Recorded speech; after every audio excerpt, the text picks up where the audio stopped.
and welcome to our fourth session of Coffee with Cathy, or Coffee with Pastor Cathy. And today I'm drinking out of this beautiful cup that is not only beautiful on the outside, but the words on the inside say, "Friends, fill your life with joy." Friends, fill your life with joy. And I'm just drinking water. And I'm happy to be here today with one of my friends, Martina Edmonds, who's a member of our church since 2017. Correct. She's just been such a gift and presence to me personally, and our relationship is something that I really treasure. And she's also serves on our day school committee and has served very effectively there. I think this is your second or third term. No, second. I think. Yes. Yeah, second term. So welcome, Martina. Thank you for being here today. And we're going to be talking about, from a medical perspective, from a healthcare perspective, the COVID-19. And so I thought it would be great to have someone that we know and someone that we can relate to, who's actually on the ground in the field every day. So it's just a joy, and I appreciate so much you taking the time. It's such a busy time. So maybe you can tell us a little bit more about your medical background and some things that the other people don't know. Okay. Well, thank you again for inviting me. It's a pleasure to be a part of your podcast series, your premiere year. Yes. And I am drinking from a cup. It's my New York Manhattan cup that one of my patients gave me when I completed my year of primary care. So yes, I'm an emergency medicine physician assistant. And for those of your audience that may not be familiar with it, a physician assistant, we are sort of these healthcare practitioners or mid-level practitioners that get our didactic training the same way your medical doctor does. We go through the same clinical practice and clinical rotations that your physicians do. And we're in all forms of medicine at this point, whether it be surgery or ophthalmology, the emergency room, or your primary care provider. And so I've been doing that for about 18 years, and I specialize in emergency medicine. In the past year, I actually retired and wanted to sort of pursue a consultancy, looking into healthcare systems and some of the inequalities that we're discussing at this particular time. And of course, when COVID-19 came back, I decided to join the forces again. But in my off season of not practicing clinically, I do a lot of consulting with the UN and the health systems development globally, and obviously in local communities within the U.S. So that's a little bit of me. Currently, I'm at Weill Cornell, and that's downtown, or as old New York would know, where I'm at New York Hospital. That's 68th in New York. That's great. And of course, one of the things that I want to know, as you know, from time to time, I'll text you and I'm just like, how are you doing? How's it going? So as a pastor and as your friend, I want you to tell us how you're doing, how you're coping these days, how you're holding up. So, I like to say that I'm doing okay. And I think I'm doing just as good as everyone else is. And luckily, I have colleagues and people around me who are up against the same circumstances. Obviously, things are challenging and they're hard, based upon just the current circumstances. But I would say, I'm doing well as can be, managing these difficult times. So. Well, I know how much you care for people, and we've had a lot of conversations about that, usually over pancakes and bacon, but nonetheless. And to the extent that you can share, who are the people that you're seeing? Who are the people that you're caring for in general? Yeah, so, interestingly, the census of the ER is down. We're not seeing our acute, sort of lower back pains or things of that nature on a daily basis. We're seeing a lot of COVID, obviously. And for the most part, the ER has been transformed into what looks like an ICU. And that's a little challenging, a little difficult, because it isn't actually what I'm familiar with in the ER. But we are seeing young people. We're seeing, people as young as 20, 21. We are seeing people as old as 90 and older. But mostly at this particular stage, I think if you would have asked me in the beginning in early March what we were seeing pretty much everything in every age, and people were either really sick or they had symptoms. Now we're seeing a lot of people who are relatively sick, and that's really what's in the ER. That the people that are there are in these middle stages, where you're not really sure what's going to happen. This is a virus that is, we were sharing before, it's a brilliant virus in the way that it is able to incubate itself within our bodies for a long period of time. And generally, people are showing up when they are highly symptomatic, or if you have other comorbidities like diabetes or hypertension, we're seeing them in a really bad situation. So I would say at this particular stage, the people that we are seeing, they're sick, and they're alone, and they're scared. And, there's fatigue, and there's the familiarity of that fatigue and that aloneness and that fear. And so, it's a challenging time because, again, they're all ages, but I think there's a interesting camaraderie that actually goes on in the ER between the patients, between my colleagues and I, that we recognize that this is the situation that we're in. And so some of us are able to bring light, and some of us are able to bring comfort because, again, families aren't in the ER. And you've actually seen people who generally would probably never speak to each other communicate with each other. So as I would always tell people in the past when they would ask me, what's the ER like? I would say the ER is the level playing field. When you come to the ER, everyone's equal. And this has remained the same, but and yet it's also become this interesting place where all of us recognize that we're in this together, whether it be the patients, our colleagues, whether it's the maintenance person, respiratory tech, whoever it is, whether I have surgery teams with me in the ER, it doesn't matter. We're all in this together and really kind of fighting for one particular cause, which is each other. I know, I think the reports this morning were that the numbers in New York are going down, but still it was over 600 people, I think, died yesterday on Easter Sunday, which is astronomical in my opinion. Right. But what are some of the best practices if you think you're symptomatic? Like, I know myself and lots of friends that I've spoken with are like, how many times have we Googled, right? Symptoms, and what does this mean? What are some of the best practices if you think that you might be symptomatic and you're home alone? Right. So Googling is helpful. Googling is helpful because the CDC website does have a really good list of symptoms, right? And so, things like fevers, chills, shortness of breath, body aches, these are actually really good symptoms. But we also have to keep in mind that it's allergy season, and we're on the tail end of cold and flu season. So if you haven't left your house in 3 weeks, it's hard to get COVID.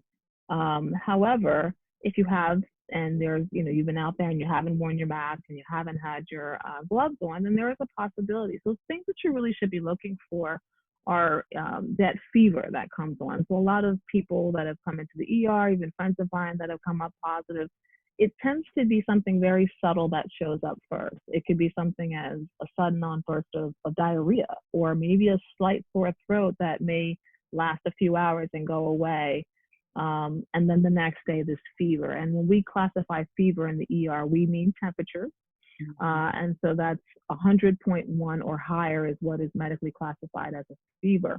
And so generally those fevers do come on, you're feeling fatigued, you might have some shortness of breath. The cough is a known part of this particular virus. And from that point on, if you are feeling those things, it's helpful to reach out to your primary care doctor, to maybe even call over to the urgent care center in New York City, or depending on where you live, there are numbers that you can reach out. I wouldn't say rush into the ER immediately, but I would say give a call over. And even some of the hospitals, even at Cornell, we have numbers that you can call to get an assessment, to just telehealth the way we are right now, to get an assessment of your situation. However, if you notice that if you're short of breath outside of the norm, right? So if you happen to have a walk up and you've got to walk up those 30 stairs and all of a sudden it becomes the biggest chore of your life, that is something I want to see you for. I don't want you to call me. I want to see you. We want to know, what is it like? We want to know what your oxygen saturation is like. We want to know how difficult it is. That's not to say that if you are having other things, like if you're having chest pain, I want to see you too. Just because my ER is full of COVID doesn't mean we're not doing the other important things. So, the first thing when you do come on with those symptoms is, take a breather. Remember that allergies are here. Begin to, if you're with a family member, begin to isolate yourself a little bit. Maybe you want to put on a mask a little bit. Get a hold of that doctor and find out what it is that's going on, perhaps, or get an idea of what's going on. If you live alone, then obviously you may want to call somebody, because again, we don't want you managing this virus at home by yourself either. It's not something that we prefer or want you to do at all. So no matter how you see it, it is good to reach out. Not everyone who has symptoms will get a test. That's, unfortunately, we haven't had the capacity and at this point the ability to test everyone. But it is important that you reach out and find out what's going on. Well, as someone who spent some time personally in the ER and having sat with other people in the ER, what's the likelihood? Let's say somebody shows up at 6 o'clock this evening, and they think they've got a fever, or maybe they weren't even able to get a thermometer, but they just feel hot or tired or whatever. From the moment they enter that door, on average, what's that process like? How quickly will somebody come to see them? I know stories of people who sit for hours in the emergency room. So it's a little different than our prior, because at this point in time, if you have mild symptoms, you're not getting into my ER. And that's because most of what's in my ER is sick. So we don't want to expose you to a place where this highly contagious virus is. We do have walk-in centers. We may refer you to another place. We do have a tent, and this is where a lot of people are actually being sent to, a tent or a facility outside of the hospital, so that you're not actually coming in. But essentially, you're coming in, you're telling us what your symptoms are. The nurse will triage you. There is the bilateral nose test that you should be getting. It should be both nostrils. It's slightly uncomfortable. And from there, we're looking at your oxygenation. We're looking at you walk and ambulate and see, what are your other comorbidities. So if you're someone who's 65 and older, you're likely to come into the hospital so that we can at least monitor you for 6 hours. If you have history of hypertension or diabetes, even if these are under control, this particular disease tends to affect those particular people with those illnesses a little bit more intensely than perhaps someone who doesn't have, or a little bit younger. But essentially, the people that are coming in to stay, those people really have low oxygen saturation. They can't get through an entire conversation or a full sentence. So they may talk more like this, and they haven't moved. And so those people, we have to see them, because those people are actually in a really acute situation where we're not really sure what's going to happen. But for the majority of people that would have come before, and some that are still coming in right now, what you're doing is we're actually, we are fully gowned, obviously, but it looks like you're walking into a spaceship being tested by aliens of sorts, with the 2 swabs. And we're asking you to do all the things that your public officials are telling you to do, which is wear the mask, wear the gowns. And this is not just for our protection, but it's also for yours. Remember, we are constantly being exposed to this virus. So we are likely to, transmit in some form to you. And the idea is the more you can protect yourself, the better. Obviously, the more you protect yourself, you're also protecting me. So it's not a fun process, but as it never is. Unfortunately, it's also a very lonely process, right? Because like you mentioned, you would go to the ER with someone, and you're able to sit in the ER, and that's a part of the old process. That unfortunately isn't happening at this point. We can't have the extra. And so that's what also makes these public health announcements and all the things that you've been hearing over the last couple of weeks hugely important, because what I am seeing in the ER are and this is not fully the case, but what I am seeing are people that perhaps didn't think it was as serious, or maybe they couldn't get it because they were immune somehow, right?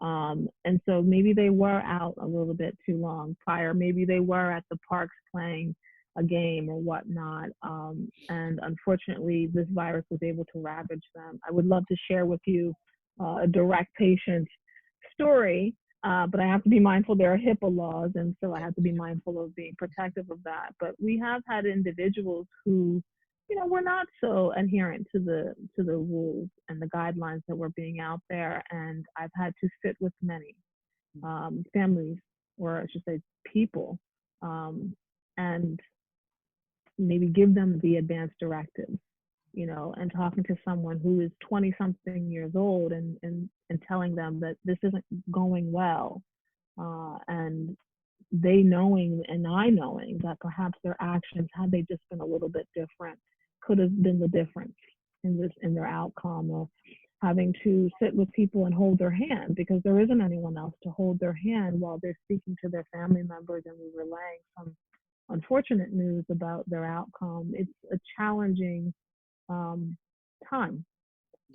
And so I would say, if there was any advice that I could give, I would say, just do what you're being asked to do. It's not too much. It's not too much at all, because the things that we have had to encounter as practitioners, you see it on the news. None of this is nonsense. None of this is fake. This is real life. And when you're, someone in my position, when you have to be the other person, that's holding the hand of a complete stranger, and, having to talk to a parent or a husband or a wife or another family member, or if they don't have a family member, to just sit with them through that. It's a very lonesome illness, and it's quite scary, and it's quite hard. And it's those moments where you realize, like, you just wish people would stay home. I think if you ask any one of my colleagues, they would just say, stay home, just stay home. And again, it's not for us, it's really for you, because this is the worst way to die, and it's the worst time to die as well. I know that most of the people I know directly seem to be adhering to this. And even when I go across the street to the grocery store, people are masked and gloved. But I'll be honest, I have family and friends all over the country, and they don't seem to be, I keep hearing reports of people that are still doing all kinds of things. And it scares me a bit. It really does. Yeah. It scares me too. It scares me as well. Because it's New York, but other places are okay. Yeah. It is very scary. I mean, we have a very efficient and well-run healthcare system in here in New York, and that's the thing, right? But if you are in some of these other states where you don't have an efficient healthcare system, or maybe the hospital is 20 miles away, and so therefore maybe you're not seeing people, the way we are here in New York in our densely populated areas, it doesn't mean that you are immune to this virus or that it cannot reach you. If there's anything that this virus has taught us, is that none of us are immune to this, is that what happens in Wuhan, China, happens in New York City, happens in North Carolina. And we also have to keep in mind is, even though it's not happening in your neighborhood, we are on the precipice of 2 million people globally that have contracted this disease. And and we're not done. Maybe some of us are peaking in different areas, but we also have to be mindful that it's a small world, and you should be masked up in the very least, and also mindful that when you are stressing your healthcare systems, even when they're not as efficient as New York, it could be you one day that has to be confronted with some of the decisions that we're having to make, and these are real decisions. We're putting 2 people on one vent. That's not normal. That's not sufficient by any means. Making decisions about terminals, who gets the vent, whose life is deemed to have more time over someone else's. These aren't decisions that are typical for us in the ER. We are lifesavers. That's part of what my job is. And so having to make decisions based upon a lack of resources is challenging, because the person I'm looking in front of, I don't know. I don't know how long they have to live, what they have to give, what else they have to give. And that's when you sort of say to people, it doesn't matter to me whether you live in Washington State, California, Miami. This isn't something that isn't affecting you in some way. You have to be cognizant that we are very much connected to each other. And so if we're doing it here in New York, you should be doing it in North Carolina and Georgia, because it will be you too someday. And we will run to you too someday. But we really need to be taking this a little bit more serious, even as the numbers begin to level off and hopefully begin to decrease. We still need to be adherent to what we are being informed about the public guidelines. Yeah, I'm glad you mentioned the loneliness, because when we know we're going to die, often people will have their spouse or partner or parent or child, and for those people to also know what is going on and not be able to go to that person or hold that person, I mean, that's a different level of pain. It's a different level of pain on all angles, right? I mean, I've had to inform a mother of a 20-something-year-old who's in another state, and to kind of give you a sense of that. Generally, in an ER setting, most of us would leave the room to allow family and friends to have their moments, and it's also a time in which we're able to breathe, to kind of not have to mind that middle space and to maybe go look at another chart or to focus on the next patient, because there's always another patient, right? This is more or less having to live in that space with them. And no matter who you are, it doesn't matter what my job is, I'm human. And to tell another woman, a mother, about her child, and to watch them go through that process up close, it's hard to watch someone cry. There's the law of thermodynamics, right, that says that energy is neither created nor destroyed, it is merely transferred. That's a lot. That's the hardest part of the job, is to constantly be referred that energy. Because you and I were talking before when I said mostly what I do when I walk in, to the hospital every day is, I have the Psalms run through my head. Yea, though I walk through the valley of the shadow of death, I shall fear no evil, for thou art with me. Because never in my life, in my career at least, have I thought that, and it be so poignant and so real, that I am walking through a valley of the shadow of death.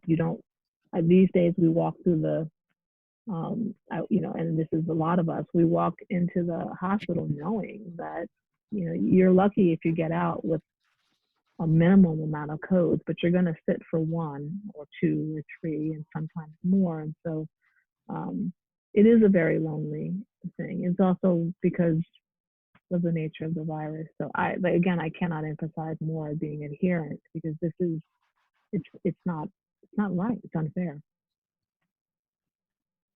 One of the questions that we had come in was we talked about the practices for people who think they're symptomatic, but another question was, if there are other people in the household, how might they be caring for themselves or the infected person if somebody's actually quarantined?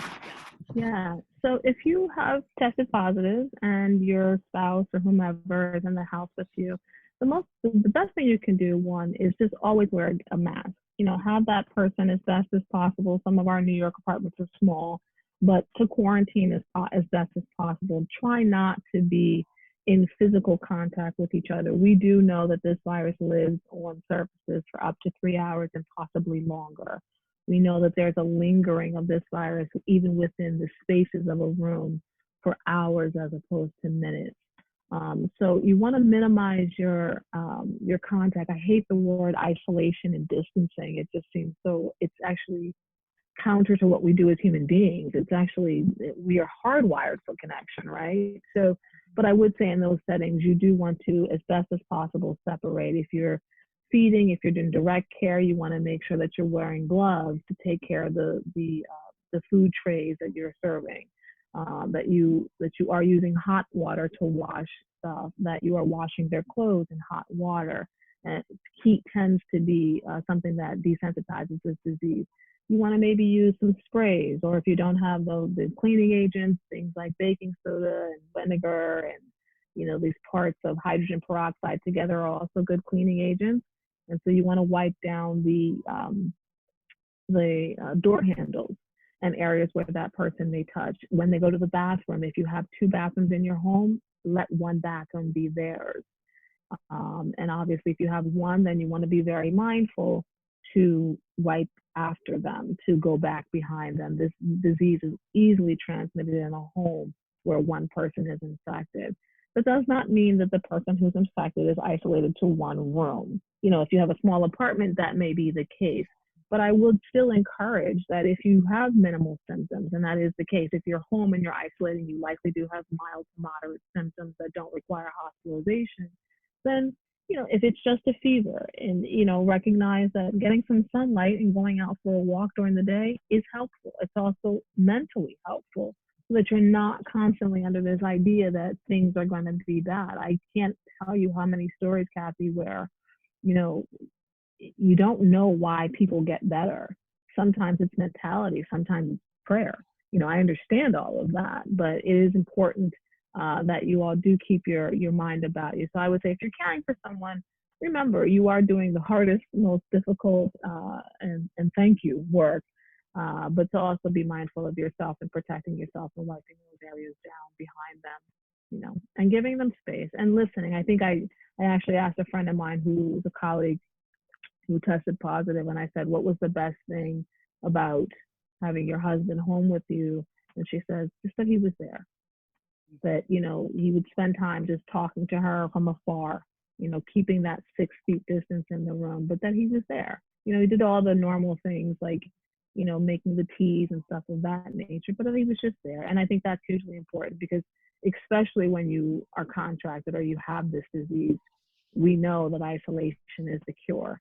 So in a sense, being present and connecting with other people is actually really important. I know every evening at 7 in the city, there's,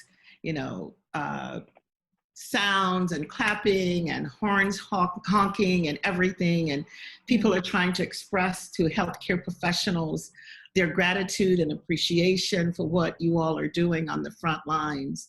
And just in general, though, even when I'm at the grocery store, I hear people, customers thanking the people who are working at the register in a way that I never have before.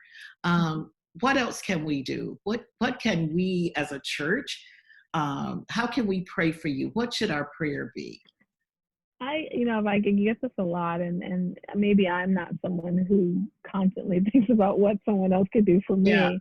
Yeah. But I would say, the first thing I always think of is pray for my patients. Pray for my the families of my patients. Pray for my family. Yeah. And for my friends, because I think you and I have had a conversation about how do I take care of myself. And when I really kind of thought about it, I don't necessarily spend a lot of time doing the things that I probably should be doing or advise, so much as I rely on the people around me to support me in that fashion. So I would say for me personally, and probably for my colleagues, pray for the people that are supporting us. Obviously do the things that we're asking of you. It's not so much that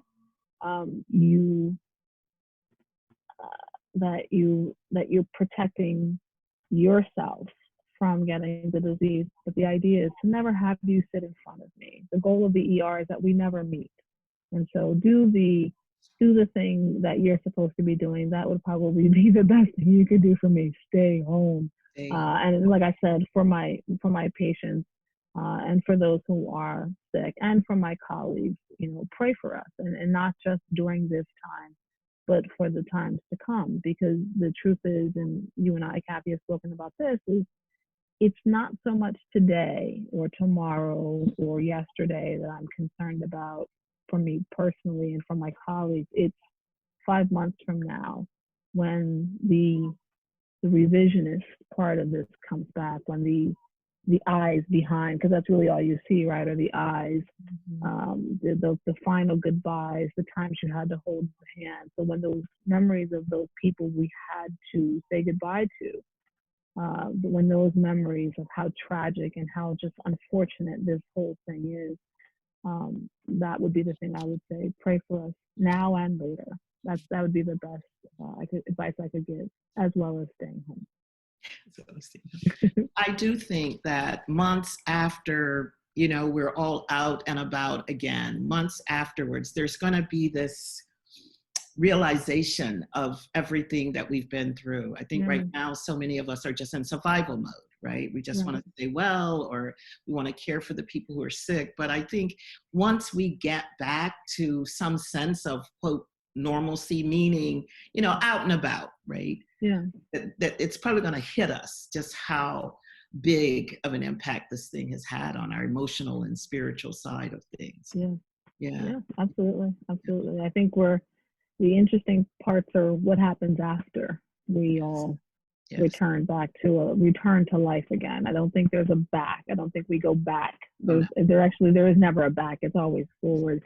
So I think that how we progress and how we move forward beyond this is going to forever impact us and change us, and likely and hopefully for the best, for the better, that we are more cognizant of our interconnectedness, that we are more respectful of our faith and of who we are as human beings, more honest in our vulnerabilities, and recognizing the need to see other people, to be with other people, and to really to be brave, even though during these times bravery just seems like something a certain group of people do, but it is required of all of us. Like the staying home is actually a brave thing. You have to be brave and to be courageous as well.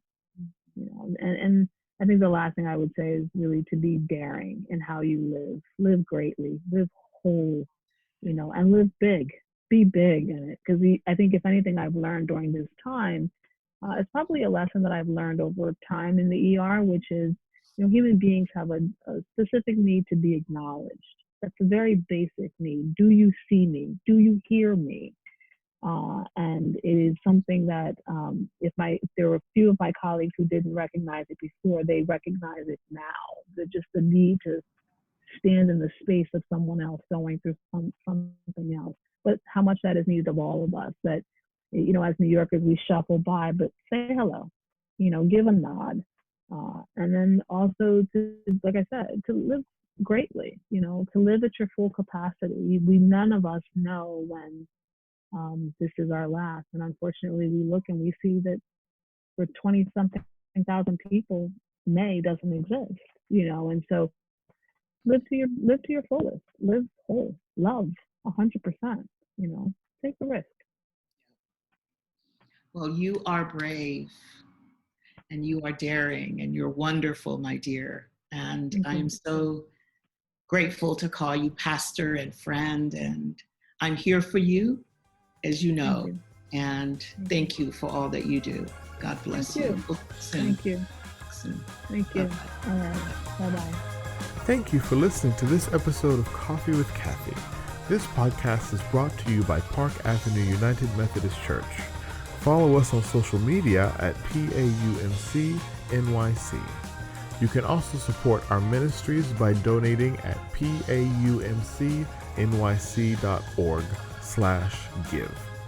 We hope you've enjoyed this Coffee with Cathy. Until next time.